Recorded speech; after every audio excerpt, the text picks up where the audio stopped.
மாஸ்டருக்கு வணக்கம். அனைத்து சகோதர சகோதரிகளுக்கும் வணக்கம். இப்போ பாபுஜி மாஸ்டர் எழுதின சத்யோதயம் புத்தகத்தில் 4வது சாப்டர் குரு பார்த்துட்ருக்கோம். இதில் பேஜ் நம்பர் 58, 59, 60 இல்லை மாஸ்டர் என்ன சொல்லியிருக்காங்க அப்படிங்கிறத பற்றி பார்க்கலாம். முதல்ல யோக பிராணாகுதி பற்றி சொல்லியிருக்காங்க. நம்மளுடைய பண்டை கால ஞானிகளால் பரந்த அளவில் பயிற்சி செய்யப்பட்டு வந்த யோக முறைப்படி பிராணாகுதியை செலுத்தக்கூடிய மிக பழமையான வழி அப்படிங்கிறது இன்றைக்கி நான் தோன்றின நாட்டிலேயே முழுவதுமாக மறைஞ்சு போய் கொஞ்சம் பேரால் மட்டுமே ஒப்புக்கொள்ளும்படியான ஒரு நிலைக்கு வந்துவிட்டது அப்படிங்கிறது ஒரு வருத்தத்திற்கும் பரிதாபத்திற்கும் உரிய ஒரு நிலை அப்படின்னு சொல்கிறாங்க.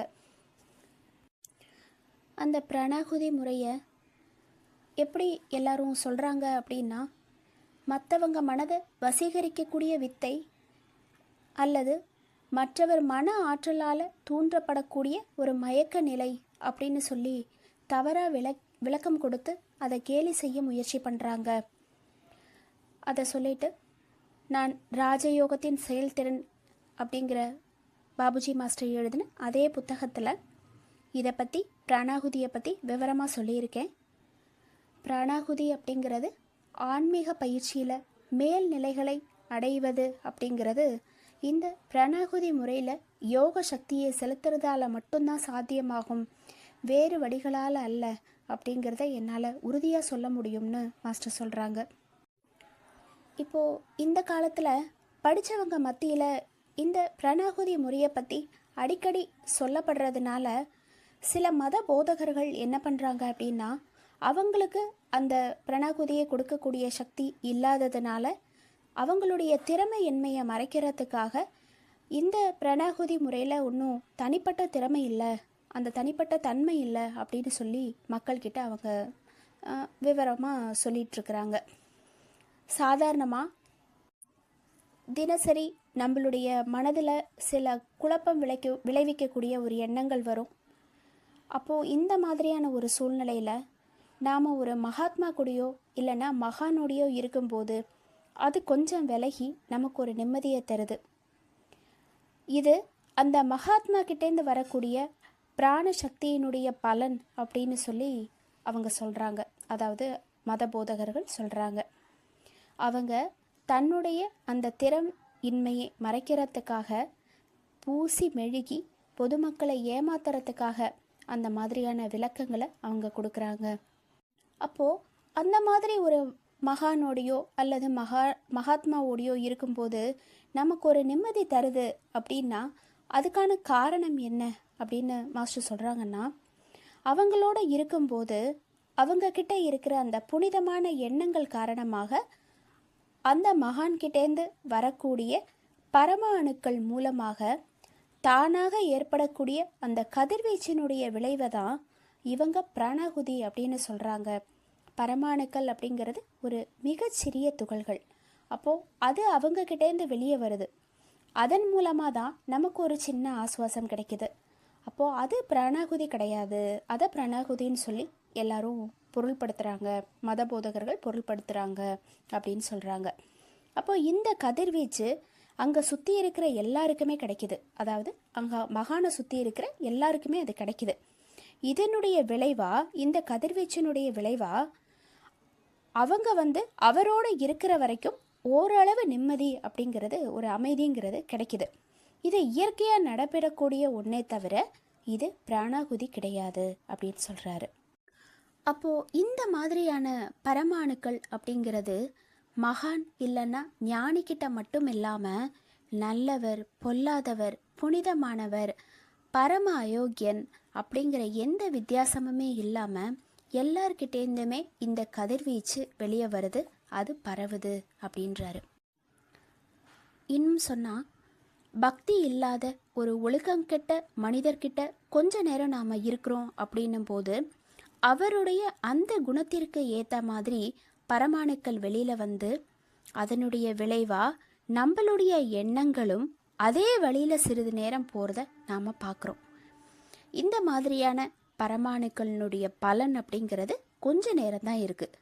அவங்கள விட்டு அதாவது அந்த சூழ்நிலையை விட்டு நாம் வெளியில் வந்த உடனே அதனுடைய எஃபெக்ட்டுங்கிறது மறைஞ்சிருது. நிறைய மத போதகர்கள் அவங்க செய்யக்கூடிய அந்த பிரச்சாரங்கள், கருத்துக்கள் அதை கேட்டு மக்கள் அதன்படி நடக்கிறதில்ல அப்படின்னு குறை சொல்கிறதுக்கு இதுதான் காரணம். இப்போ அந்த இடத்துல இருக்கிற வரைக்கும் அவங்களுக்கு அந்த மாதிரியான ஒரு வைப்ரேஷன் இருக்கும். அதை விட்டு வெளியே வந்த உடனே அந்த நிலை மாறிடுறது. இப்போ அதுதான் மக்கள் அதன்படி நடக்காததற்கான ஒரு காரணமாக இருக்குது. அவங்களுடைய உபதேசங்களை கேட்டு திரும்பக்கூடிய மக்கள் தங்களுடைய மனதில் எதையுமே தக்க வச்சுக்கிறதில்ல.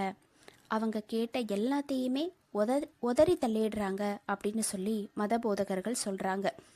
இது மக்களுடைய குற்றம் கிடையாது, அந்த போதகர்னுடைய குறை அப்படின்னு தான் சொல்லணும். ஏன்னா அவங்களுக்கு அவங்க மேடையில் இருந்து செய்யக்கூடிய அந்த உபதேசத்தை, அந்த கருத்துக்களை இதயத்திற்குள்ள பிராணாகுதி மூலமாக செலுத்தக்கூடிய சக்தியும் திறமையும் இல்லை. அப்படிங்கிறது தான் மக்களுடைய மனதில் எதுவுமே தங்காததற்கான காரணம் அப்படின்னு சொல்லி மாஸ்டர் சொல்கிறாங்க. நாம் சங்கீர்த்தனங்களை பற்றியும் இந்த மாதிரியான ஒரு அபிப்பிராயங்கள் சொல்லப்படுறதுண்டு. இந்த மாதிரியான நேரத்தில் ஏற்படக்கூடிய ஒரு அமைதியான நிலை பிராணாகுதியால் ஏற்பட்டது அப்படின்னு சொல்கிறாங்க. ஒரு சங்கீர்த்தனங்களில் போய் உட்காரும்போது ஒரு மெய்மறந்த நிலைங்கிறது நமக்கு ஏற்படும். அப்போ அந்த நிலை பிராணாகுதியால் ஏற்பட்டது அப்படின்னு சொல்கிறாங்க. இது உண்மையிலேயே அவங்க எல்லாருமே ஒன்று சேர்ந்து பாடுறதுனால ஏற்படக்கூடிய அந்த ஒலி அதிர்வலைகள் இருக்கு இல்லையா, அந்த வைப்ரேஷன்ஸினுடைய விளைவு அப்படின்னு சொல்கிறாரு. நாம் கலந்துக்கக்கூடிய எல்லா இசை நிகழ்ச்சிகள்லையும் இதையே நாம் அனுபவிக்கிறோம், ஒரு மெய்மறந்த ஒரு பரவச நிலை அப்படிங்கிறத. இப்போ இந்த மாதிரியான நேரத்தில் நம்மளுடைய மனம் அப்படிங்கிறது நமக்கு முன்னாடி இருக்கிற ஏதோ ஒன்றின் மேலே கவனமாக குவிந்திருக்கிறதுனால மற்ற விஷயங்கள் மேலே தற்காலிகமாக நமக்கு மனநாட்டம்ங்கிறது இல்லாமல் இருக்குது. இப்போது அந்த சங்கீர்த்தனங்களை கேட்கும்போது நம்மளுடைய எண்ணங்கள் புனிதமான ஒன்றின் மேலே இருக்கிறதுனால அதை நம்மளுடைய இதயத்தில் தானாகவே உணர ஆரம்பிக்கிறோம். அப்போது அதனால தான் அந்த குட் ஃபீல் அப்படிங்கிறது நமக்குள்ளே வருது. இதுக்கும் பிராணாகுதிக்கும் எந்த சம்பந்தமும் இல்லை அப்படிங்கிறத சொல்கிறாங்க. இப்போ பிராணாகுதி அப்படின்னா என்ன? பிராணாகுதிங்கிறது மிக உயரிய யோக சக்தி. இதன் மூலமாக ஒரு யோகியால் தன்னுடைய சங்கல்ப சக்தியை உபயோகம் பண்ணி யோக சக்தி அல்லது அந்த தெய்வீக பிரகாசத்தை மற்றவங்களுடைய இதயத்தில் செலுத்தி ஆன்மீக மார்க்கத்தில் அவங்க முன்னேறத்துக்கு தேவையில்லாத அப்புறம் தீங்கு விளைவிக்கக்கூடிய எல்லாத்தையுமே நீக்க முடியும்.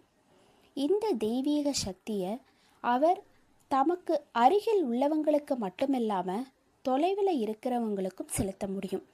இப்போது இந்த சக்தியை எந்த நேரத்திலையும் எந்த விதத்திலையும் அவங்களால உபயோகப்படுத்த முடியும். இந்த தெய்வீக சக்தியின் மேலே ஆதிக்கமுள்ள ஒருத்தர் தன்னுடைய பார்வையாலேயே அபியாசியினுடைய மனதில் அவர் தற்போதைய நிலைக்கு இன்னும் மேம்பட்ட ஒரு மகோன்னதமான நிலையை தற்காலிகமாகவோ நிரந்தரமாகவோ உருவாக்க முடியும். இது இல்லைன்னா இந்த மாதிரியான ஒரு நிலையை அடைய அபியாசிக்கு ஆயுள் காலம் முழுவதும் தேவையாக இருக்கும். இது ஒரு வீணான உறுதிமொழி கிடையாது, அப்பட்டமான உண்மையும் கூட அப்படின்னு சொல்கிறாரு. இதில் விருப்பமுள்ள ஒருத்தர் எப்போ வேண்டுமானாலும் அனுபவ ரீதியாக இதை நிரூபித்து பார்த்துக்கலாம். அதுதான் மாஸ்டர் சொல்லுவாங்க, தியானம் செய்யும்போது பிராணாகுதி இல்லாமல் செய்து பாருங்கள், பிராணாகுதியோடு செய்து பாருங்கள், இரண்டிற்கும் உள்ள வித்தியாசத்தை அவங்களே தெரிஞ்சுக்கலாம் அப்படிங்கிறத சொல்லுவாங்க. மகான்கள் பிராணாகுதி சக்தியினால் ஒரே பார்வையில் மனிதனுடைய இயல்பையே முற்றிலுமாக மாற்றியிருக்காங்க அப்படிங்கிறதையும் சொல்கிறாங்க. அதாவது பாபுஜி மாஸ்டர்னுடைய மாஸ்டர் ஃபதேகர் லாலாஜி அப்படின்னு சொல்கிறவர் ஃபதேகர் நகரை சேர்ந்த சமர்த்த குரு ஸ்ரீ ராமச்சந்திர மகராஜ், அப்புறம் சுவாமி விவேகானந்தர், இவங்கெல்லாம் இன்னும் சிலரும் ஒரு மிகச்சிறந்த உதாரணங்கள் அந்த பிராணாகுதி சக்தியை செலுத்தக்கூடியதில் வல்லவர்கள் அப்படிங்கிறத சொல்கிறாங்க. லாலாஜி அவர் இந்த நம்மளுடைய சகஜ மார்க்கத்தினுடைய ஆதி குருவாக சொல்லப்படுறவர். அவர் தனக்கு அப்புறமா பிரதிநிதியாக வரப்போகிறவர் யார் அப்படிங்கிறத அவர் தெரிஞ்சுக்க விரும்பின போது பாபுஜியினுடைய முகம் அவர் முன்னாடி தோன்றினதுனால ஒரு குறிப்பிட்ட வயதில் பாபுஜிக்கு அவர் டிரான்ஸ்மிஷன் அளிக்க தொடங்கினார். அப்போ அதே நாளில் தன்னுடைய வீட்டில் தான் தியானம் செய்ய ஆரம்பித்ததா பாபுஜி சொல்லியிருக்கிறாரு. அப்போது உன்னை செய்யறதுக்கான உந்துதல் கூட விசேஷ மகாபுருஷர் நமக்கு கொடுக்கக்கூடிய டிரான்ஸ்மிஷனுடைய பலன் அப்படின்னு சொல்கிறாங்க. அப்படிப்பட்ட அந்த பிரணாகுதின்னு சொல்லக்கூடிய அந்த உயர்ந்த யோக சக்தியின் மூலமாக தான் நம்மளுடைய ஆன்மீக மார்க்கத்தில் முன்னேற்ற நிலைகளை நாம் அடைய முடியும் அப்படிங்கிறத மாஸ்டர் சொல்கிறாங்க. மாஸ்டருக்கு நன்றி. அனைத்து சகோதர சகோதரிகளுக்கும் நன்றி.